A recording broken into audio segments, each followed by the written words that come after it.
TV 24 news ವಾಹಿನಿಗೆ ಸ್ವಾಗತ. ಗುತ್ತೆಪ್ಪನ ಮಠದ ಧಾರ್ಮಿಕ ದತ್ತಿ ಇಲಾಖೆಯ ಜಮೀನಿನಲ್ಲಿ ನಡೀತಾ ಇರುವ ಸರ್ಕಾರಿ ಕಟ್ಟಡಗಳ ನಿರ್ಮಾಣಕ್ಕೆ ವಿರೋಧ ವ್ಯಕ್ತಪಡಿಸುವವರು ಅದೇ ಜಾಗದಲ್ಲಿ ಇರುವ ಅತಿಕ್ರಮ ಮನೆಗಳು ಹಾಗೂ ಅಕ್ರಮ ಗಣಿಗಾರಿಕೆ ಬಗ್ಗೆ ಮೌನ ವಹಿಸಿದ್ದಾರೆ ಎಂದು ವಕೀಲ ಹಾಗೂ ಭೂ ನ್ಯಾಯ ಮಂಡಳಿ ಸದಸ್ಯ ಬಸವರಾಜ ಜಂಗ್ಲಿ ಆರೋಪಿಸಿದ್ದಾರೆ. ಪಟ್ಟಣದ ಪ್ರವಾಸಿ ಮಂದಿರದಲ್ಲಿ ನಡೆದ ಸುದ್ದಿಗೋಷ್ಠಿಯಲ್ಲಿ ಮಾತನಾಡಿದರು. ಗುತ್ತೆಪ್ಪನ ಮಠದ ಜಮೀನಿನಲ್ಲಿ ಸಾರ್ವಜನಿಕ ಆಸ್ಪತ್ರೆ, ಪ್ರಜಾಸೌಧ ಸೇರಿ ಜನರಿಗೆ ಅನುಕೂಲವಾಗುವ ಸರ್ಕಾರಿ ಕಟ್ಟಡಗಳ ನಿರ್ಮಾಣ ನಡೀತಾ ಇದೆ. ಆದರೆ ಕೆಲವರು ಇದಕ್ಕೆ ವಿರೋಧ ವ್ಯಕ್ತಪಡಿಸಿದ್ದಾರೆ. ಅದೇ ವೇಳೆ ಸುಮಾರು 137ಕ್ಕೂ ಹೆಚ್ಚು ಅತಿಕ್ರಮ ಮನೆಗಳು ನಿರ್ಮಾಣಗೊಂಡಿದ್ರು ಕೂಡ ಅದರ ಬಗ್ಗೆ ಯಾರು ಕೂಡ ಧ್ವನಿ ಎತ್ತುತ್ತಾ ಇಲ್ಲ ಅಂತ ಹೇಳಿದ್ದಾರೆ. ಗುತ್ತೆಪ್ಪನ ಮಠದಲ್ಲಿ ಸೇವಾದಾರರು ಅಂತ ಹೇಳಿಕೊಳ್ಳುವವರು ಇದುವರೆಗೆ ಜಮೀನಿನಲ್ಲಿ ಉಳುಮೆ ಮಾಡಿಲ್ಲ. ಇದೀಗ ಕಾನೂನುಬದ್ಧವಾಗಿ ನಡೀತಾ ಇರುವ ಸರ್ಕಾರಿ ಕಟ್ಟಡಗಳ ಕಾಮಗಾರಿಗೆ ಕೋರ್ಟ್ ತಡೆಯಾಜ್ಞೆ ಇದೆ ಅಂತ ಸುಳ್ಳು ಪ್ರಚಾರ ಮಾಡಲಾಗ್ತಾ ಇದೆ ಅಂತ ಆರೋಪಿಸಿದ್ದಾರೆ. ಸರ್ಕಾರಿ ಕಟ್ಟಡಗಳ ನಿರ್ಮಾಣಕ್ಕೆ ಅಡ್ಡಿಪಡಿಸುವ ಬದಲು ಅಲ್ಲಿನ ಅಕ್ರಮಗಳ ಬಗ್ಗೆಯೂ ಕೂಡ ಮಾತನಾಡಬೇಕು. ಇಲ್ಲವಾದಲ್ಲಿ ಕುಗನೂರ ಸಮಾನ ಮನಸ್ಯ ನಾಗರಿಕರಿಂದ ಮತ್ತೊಮ್ಮೆ ಪ್ರತಿಭಟನೆ ಮಾಡಲಾಗುತ್ತೆ ಅಂತ ಎಚ್ಚರಿಸಿದ್ದಾರೆ. ಭೂ ನ್ಯಾಯ ಮಂಡಳಿಯ ಆದೇಶದ ಪ್ರಕಾರ 7 ಜನ ಪೂಜಾರಿಗಳಿಗೆ ಏನೈತಿ 45 ಎಕರೆ ಅನುಭವದಂತೆ ಅವ್ರಿಗೆ ಅಲಾಟ್ ಮಾಡಿತ್ತು. ಅದರ ಪ್ರಕಾರ ಅವ್ರು ಏನೈತಿ ಅನುಭವಕ್ಕೆ ಬಂದ ಮೇಲೆ ಅವ್ರು ಏನು ಮಾಡ್ತಾರೆ, ಅದನ್ನು ಓಡಿ ಮಾಡ್ಕೊತಾರೆ. ಓಡಿ ಮಾಡ್ಕೊಂಡ್ಮೇಲೆ 47 ಎಕರೆ 5 ಗುಂಟೆ ಆಗುತ್ತೆ. 5 ಎಕರೆ ಆದಮೇಲೆ ಇವ್ರು ಏನು ಮಾಡ್ತಾರೆ, ಅದನ್ನು ಖಾಸಗಿ ವ್ಯಕ್ತಿಗಳಿಗೆ ಮಾರಾಟ ಮಾಡ್ತಾರೆ. ಗುರುಪಾದಯ್ಯ ಅನ್ನೋರು 2 ಎಕರೆ 3 ಗುಂಟೆ ಅನ್ನೋ ಸಚಿನ್ ಆಚಾರ್ ಅವರಿಗೆ, ಶ್ರೀಪಾದಯ್ಯ ಅನ್ನೋರು 2 ಎಕರೆ 20 ಗುಂಟೆ ಸಚಿನ್ ಆಚಾರ್ ಅವರಿಗೆ, ಗುರುಪತ್ರಯ್ಯ ಅನ್ನೋರು ಸಚಿನ್ ಆಚಾರ್ ಅವರಿಗೆ, ಪಂಚಾಕ್ಷರ ಅನ್ನೋರು ಅನಿಲ್ ಆಚಾರ್ ಅವರಿಗೆ, ಇನ್ನೊಂದು ಬಸಯ್ಯ ಅನ್ನೋರು ಮಂಜುನಾಥ್ ಹಿರೇಮಠ, ಅಂದಪ್ಪ, ಮಾವೀರ ಮತ್ತು ರಶೀದ್ ಅನ್ನೋರ ಹೆಸರಿಗೆ ಮಾರಾಟ ಮಾಡ್ತಾರೆ.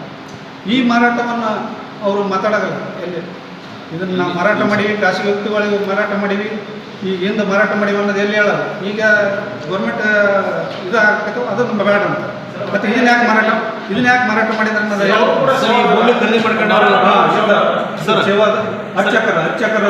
ಅರ್ಚಕರ ಸೇವಾದಾರ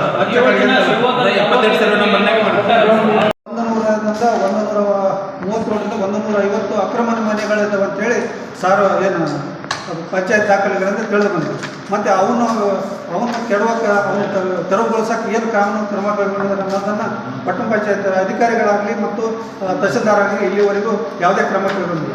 ಎರಡನೇದಾಗಿ ಅವ್ರಿಗೆ ಯಾರು ಅನುಮತಿ ಕೊಟ್ಟರು ಅಲ್ಲಿ ಮನೆಗಳನ್ನು ನಿರ್ಮಾಣ ಮಾಡ್ಕೊಳ್ಳೋಕ್ಕೆ, ಆ ಜಾಗವನ್ನು ಅಕ್ರಮವಾಗಿ ಯೂಸ್ ಮಾಡ್ಕೊಳ್ಳೋಕ್ಕೆ ಅವ್ರಿಗೆ ಯಾರು ಅನುಮತಿ ಕೊಟ್ಟರು, ಇದನ್ನು ಸಹಿತ ಹೇಳ್ಬೇಕು. ಇಷ್ಟೆಲ್ಲ ವಿಷಯಗಳಿದ್ದರೂ ಸಹಿತ ಒಂದು ಸರ್ಕಾರಿ ಕಟ್ಟಡವನ್ನು ಕಟ್ಟಕ್ಕೆ ಅವರು ವಿರೋಧ ಮಾಡ್ತಾ ಇದ್ದಾರೆ. ಇದಕ್ಕೆ ನಮ್ಮ ಏನೋ ವಿರೋಧ ಇದೆ ಅನ್ನೋ ಒಂದು ದೃಷ್ಟಿಯಿಂದ ನಾವು ಇದನ್ನು ಮಾಡ್ತಾಯಿದ್ದೀವಿ.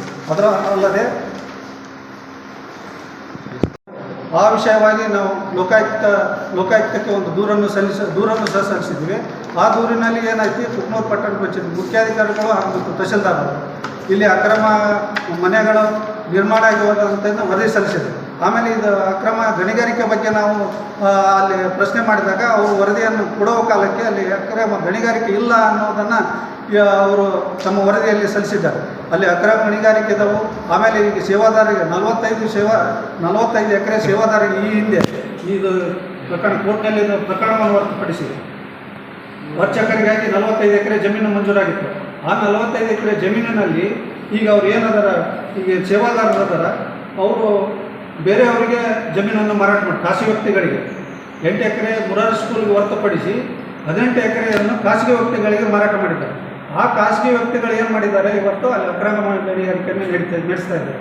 ಆ ಅಕ್ರಮ ಗಣಿಗಾರಿಕೆ ವಿರುದ್ಧ ನಾವು ದೂರನ್ನು ಸಲ್ಲಿಸಿದಾಗ ಇಲ್ಲಿ ಸ್ವತಃ ಕಂದಾಯ ಅಧಿಕಾರಿಗಳು ಸ್ಥಾನಿಕ ಪರಿಶೀಲನೆ ಮಾಡಿ ವರದಿಯನ್ನು ಏನಂತ ನೀಡ್ತಾರಂತಂದರೆ ಅಲ್ಲಿ ಯಾವುದೇ ಅಕ್ರಮ ಗಣಿಗಾರಿಕೆ ಇಲ್ಲ ಅಂತ ವರದಿಯನ್ನು ನೀಡ್ತಾರೆ.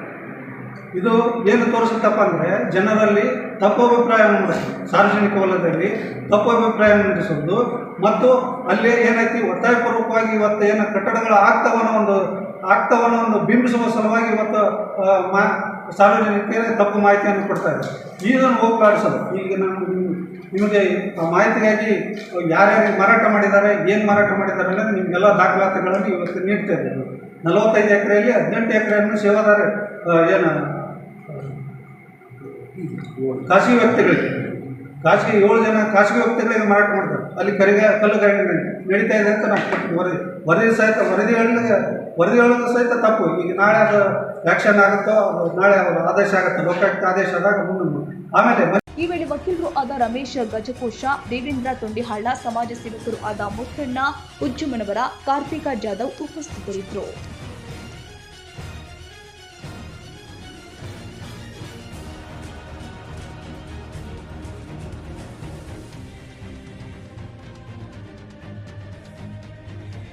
ಕನ್ನಡಿಗರ ಮೆಚ್ಚಿನ ನಿಮ್ಮ ಟಿವಿ 24 ಕನ್ನಡ ನ್ಯೂಸ್ ವಾಹಿನಿ ಇದೀಗ ಟಿವಿಯಲ್ಲಿ ಲಭ್ಯ.